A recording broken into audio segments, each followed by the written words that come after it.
Hey everybody, Fishman here. Welcome to the video. One of the first things I had to do when I got back from holidays was figure out what was wrong with the air supply in my fish room. I have two of these large pumps and they run all the air from my entire fish room, and the pressure that they normally put out was far, far less. So one of them had to have something wrong. So I did a bit of fiddling around, unplugging and replugging and that sort of stuff, trying to figure out which of them was most likely to be producing less air, and I came to the conclusion that this is the most likely candidate. So I am going to take it apart and see if I can figure out what the problem is. So these are actually really nice pumps. I really do like them. They have one, well, for my purposes anyway, an amazing redeeming quality, and that is you can take them apart and you can have a look at them, see what's wrong with them, and you can also, of course, order replacement kits so that you can replace diaphragms and all the other little bits and pieces that go inside this. And for me, that's amazing because I don't want to have to buy an entirely new pump simply because of a cracked diaphragm. So I took it apart like this, which is just taking the cap off. As you can see, it was a little bit stuck, but that's fine because it has been taken apart before. So it's a simple matter, just removing some screws here now, and of course keeping track of which ones are which, and then taking them apart and seeing what's going on. And as you can see, it's really an easy process. I got to this point here and took this off, and then I was a little bit puzzled because, well, I mean, I had a 50-50 chance and I messed it up basically. I took this off and had a look at the diaphragm. The diaphragm looked fine. And of course all the little flapper valves and everything else looked fine too, and at this point I was thinking that there might be something else wrong, either the electromagnets that run it, or of course I picked the wrong of the two pumps to take apart. But that's okay. I fiddled this for a little bit longer, I put it back together, and then of course before I went to check out the other pump, I flipped it over and had a look at the other side. And that basically solved my whole problem, and it was a simple matter of ordering a replacement kit for this.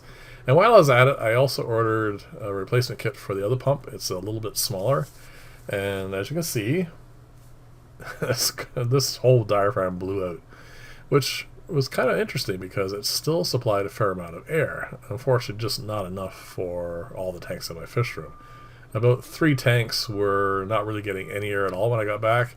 And what I did, of course, was lower the water in some of the tanks to try and even out all the pressures, and got all but one tank going, and figured I'll just take the fish out of that tank and then not worry about it. So this is, as I said, very easy to take apart. The reassembly is not quite as simple, and it's not because any of these parts are difficult to get at or anything.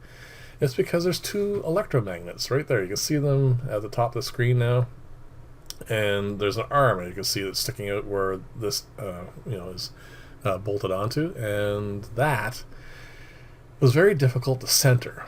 It would either want to go to the far right, as you can see it is right now, or the far left. And I had a bit of difficulty getting to the point where it was centered enough that I can get all these bits and pieces where they needed to be, and then I can bolt it all back into place. And that was the only real difficulty. Other than that, it was a snap. Well, a little bit of difficulty here putting this on too, but it's brand new rubber, so it didn't quite want to go into the slot it fit into. But the other nice thing about this is it's kind of hard to see here, but each and every one of these little pieces, except the round disc you're going to see right now, has little holes or little protrudences, so that everything only fits in one way. And as you can see on the pump itself, the housing, that hole on the left hand side is well, as you can see right there where that is going to fit on right now, that's where that goes. And again, it was, like I said, it was set up so that it can go together only one way, so you don't end up assembling things the wrong way. But because of the electromagnet, it was quite difficult to get this fitting where I want it to. And at this point, you can see I have it up the wrong way, but I'm going to position that shortly. So like I said, it was fine in the end. It wasn't too difficult. Well, I mean, it only took maybe 25-30 minutes altogether, I think, to get this reassembled. And I mean, you don't do this very often, that's for sure. And then it was just, like I said, it was not a big deal, and it's nice and quiet again. As you can see, I did not replace any of the flapper valves, any of that sort of stuff, because when I was fiddling with the other side, they all seemed quite supple still. This pump's not that old, so I decided I'm going to take all those bits and pieces you see that are right at the bottom left-hand side of the screen. I'm going to bag them up, of course, and I'm going to keep them on hand, of course, for the next time this happens. So you can see here, I've got a wrench in there. I'm trying to center everything, and I'm fiddling around with this. I think I did it maybe 2-3 times before I managed to figure out a way of holding everything where I needed to hold it, and of course getting everything tightened properly and in position, and then put the screws back, or sorry, the bolts back in.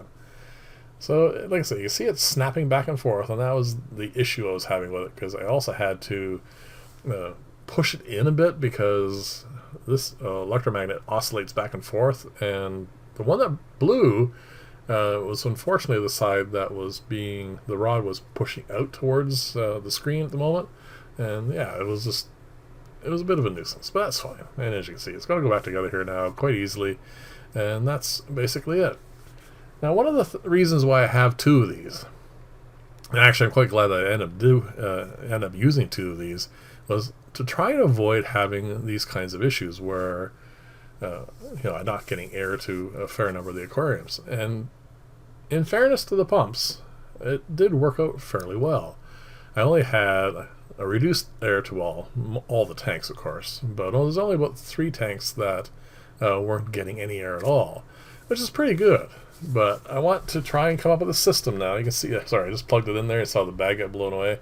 That was actually very nice to see, and I have it currently plugged in. Well, sorry, after I fixed it, I plugged it in, let it run for a little bit, make sure everything was working properly, and then of course hooked it up into the fish room. So what I'm going to do, I think, is I'm going to extend the air system in the fish room. I'm going to put the piping all the way around, a nice square circle, and I'm going to hook up a spare pump, that one that I was using. I'm obviously going to have to clean it and fix it as well, but I want to set it up and have it plumbed in, and I'm not sure I'm going to run it. We'll see how that goes, but I want it set up so that I can just simply unplug the pump, plug another one in without any issues, and have it run. So that's my current plan. We'll see how that all ends up, of course, because that means a fair amount more work.